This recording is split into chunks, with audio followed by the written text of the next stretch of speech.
What a binge.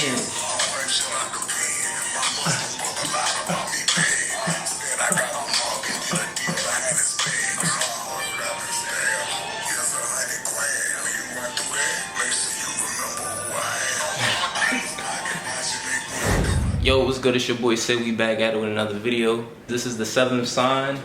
Libra represents the scales. It represents balance.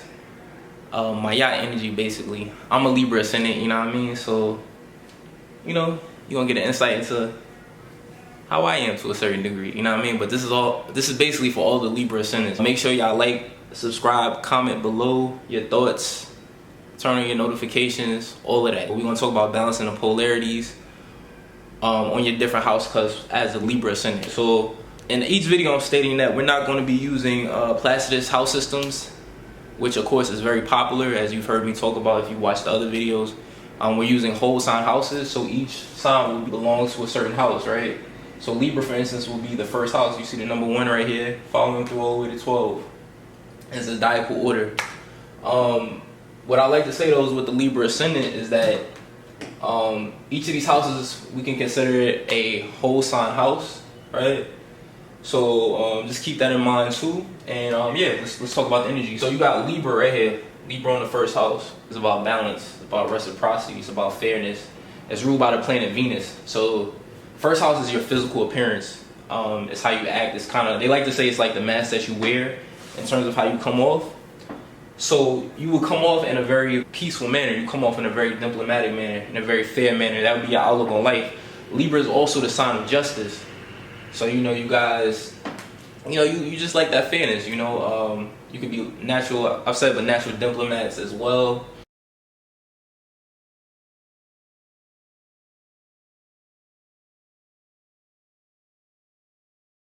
And Libra is actually ruled by Venus, along with Taurus. Venus rules over Taurus as well, but since we're on the Venus, since we're on the Libra aspect of it, this will give you a Venusian quality in terms of your appearance, right? So this will make you very attractive, you know what I mean? I'm a Libra Ascendant, so you know. Let me I'll fuck with you, but yeah, this will make you very attractive. You know, people would say that you have a beautiful aesthetic because Libra is also the sign of beauty, you know, so that's just something to think about. If we want to balance this out with the 7th house is your relationships. You got Aries over here, right? So Libra, I told you, is the diplomat. It's about fairness, diplomacy, harmony, peace, right? So in your relationships, right, when people get to know you on a deeper level, you're actually a very independent type of individual, because you got Aries here. Aries is ruled by Mars. Aries likes to do its own thing. Aries is also the warrior, whereas Libra, I told you, is the diplomat. So in your relationships, you may feel like you basically, it's a very independent energy you have in this sphere, this area. So you have to be, a lot of times growing up, you're going to have to be your own best friend, basically. You're going to have to be very independent. You may find that people flake on you. You may find that you have to just do a lot of things alone, you know. Also check out your Venus sign too, because the sign that Venus is in will also tell you about your relationships as well, but this is just a general theme.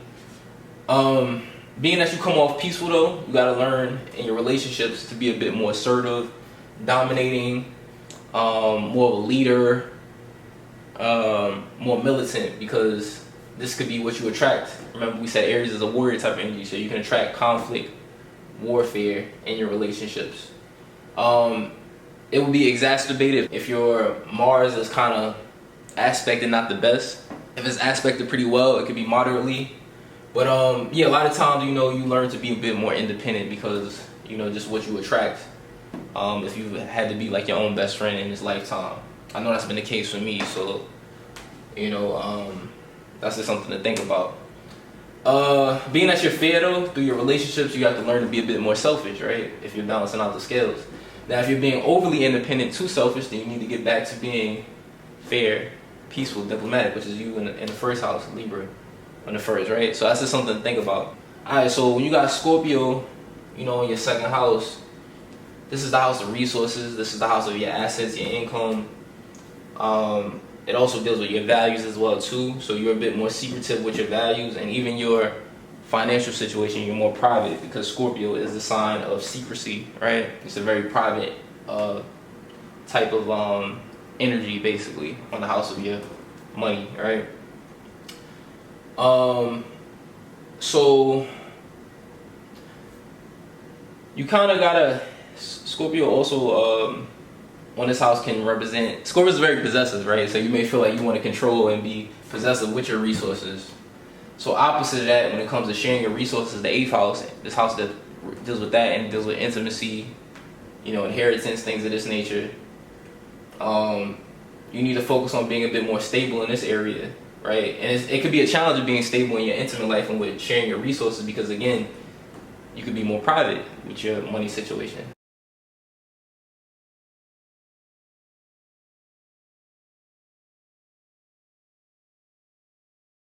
Right, so you got to work on being stable, secure, solid, which is all what Taurus means, and comfortable with sharing your resources.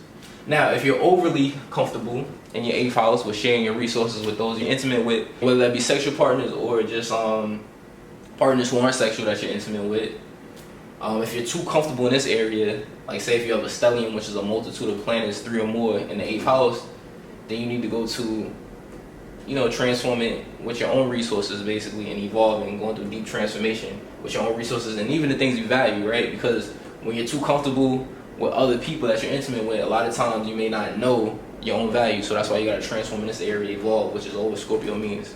It's how we balance out the polarities. Let's go to your 3rd house. Third house is Sagittarius, right? Versus the 9th house, Gemini. So, let's see, when you have Sagittarius in your 3rd house, this talks about your thinking and your communication versus your beliefs. You're the type that's about expanding and growing when it comes to your mindset. You know, you may do a lot of talking too. Also, 3rd house represents your neighbors, siblings, relatives, aunts, uncles, cousins, you know, things like that. So with Sag here, it could show forth for having a good relationship, but you got to also look at how Jupiter is aspected as well. Or planets that are coming through this area, you know, because that could also change the energy. But, you know, overall, this can show forth for having a good relationship with them. And in your neighborhood, I would think you're like the explorer, because Sagittarius represents the explorer. So I would think in your immediate neighborhood, which is the 3rd house, on a mundane level, you may like to explore in this area. Of course, like I said, everything is subject to change, so if it doesn't resonate, then there's other things probably going on in that sector of life. Being that fact that we talked about you wanting to expand your mind versus the 9th house, which is, you have Gemini here, being that you're constantly wanting to expand and learn about, you know, it could be different philosophies, things of that nature. This shows forth for why you want to express your beliefs. Gemini is expressive and communicative. It's coming to the house of beliefs, right? You could have a variety of different things or different interests when it comes to spirituality, you know, as you want to expand your mind, basically. You can also be a teacher to your siblings and to your relatives, right? Because you are very vast with different belief systems, if that makes sense. Let's go to the 4th house, Capricorn, versus 10th house, Cancer. You have Capricorn on the 4th. Capricorn represents responsibility and reliability. It's authoritative type of energy. So it's coming to the house of family. So you are the authority, you are the structure for your family, basically. You're very responsible. And if not, then it's saying that you need to be responsible for your family as well, right? Now, you got Cancer in your 10th house. 10th house is basically your public persona. It could be like your reputation or public image. It could be how you're seen in the outer world versus your home life, which is like the private inner world. It's your career, your reputation. Authority figures could be seen from the 10th. So being that the fact that you're very responsible and reliable for your family, you got to also balance out nurturing, right? Being the mother, which is Cancer, nurturing to your career, basically. You got to find out how to balance, right? If you're overly responsible in this area for family, then you got to nurture your career. Now, if you're being too nurturing towards manifesting things in your career and in the outer world, you need to get back to being responsible for family. That's how you balance out the energy. Also, with Capricorn on the 4th, your mother was the type that was hardworking about business. There were also some things about her to where she could have been a provider financially or material wise, but you didn't always get the emotional fulfillment that you would have wanted or needed. So you're a bit more restricted in your emotional nature, right? Because 4th house is also emotions. You want with Cancer on the 10th, you want your career life to feel like, you know, family. It could be family that you work with in your career, or you could work from home basically when you have this position here. Or real estate. Cancer also deals with real estate. Cancer rules over the stomach, so this could be catering, foods, things of this nature. It can play out a lot of ways, interior designing, but that's just an example as a career. It may not play out that way too. Aquarius on the 5th versus Leo on the 11th. Aquarius on the 5th, this is the house of the sun, so I also look at this, the sun in Leo basically, so I also look at this house as how you self-express and kind of like your identity to a certain degree. So you come off like an Aquarius. Aquarius represents a very unique individual. It represents eccentricity. If I'm saying that word correctly, it represents being a bit odd, unusual, different, very progressive type of energy. It's a certain level of genius that you will have when you have Aquarius on the 5th, but you'll be rebellious. Being the fact that it can make you feel a bit more aloof and different, right? This is why, opposite of that, when it comes to your 11th house, you got Leo here. So this is the house of friends, groups of people. It could also represent the internet. You want to kind of be recognized and seen in this area because you feel a bit more different in terms of how you come off. 5th house in terms of how you self-express. Now, when it comes to your friends, if you come off, Leo is like the entertainer, it's like a star type of energy. So if you're coming off as that, or if you're wanting too much attention amongst friends, groups of people, get back to progressing also with who you are.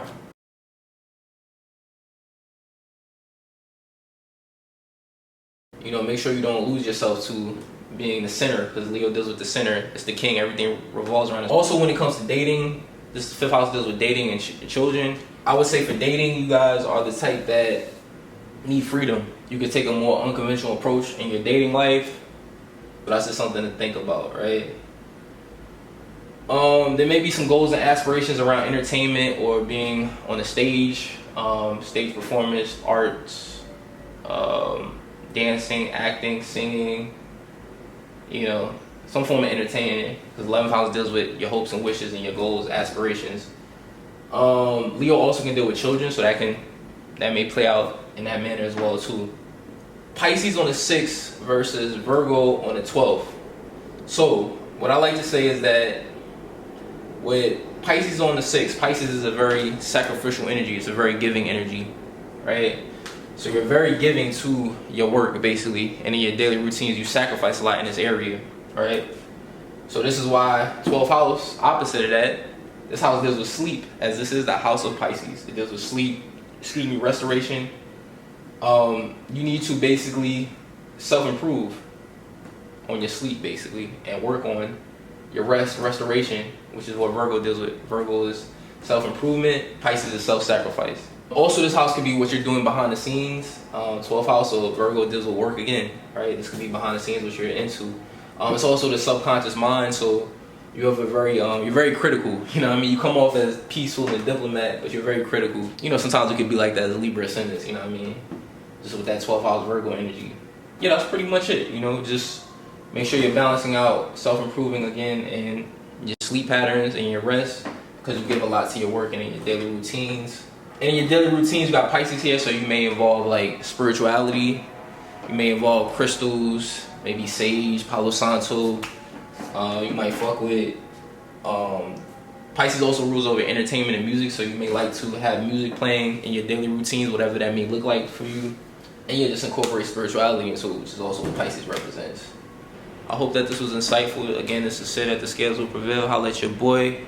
And we're gonna keep it pushing, more videos to come. This is the Libra Ascendant, and your boy is the Libra Ascendant. Stay in tune. Holla at me.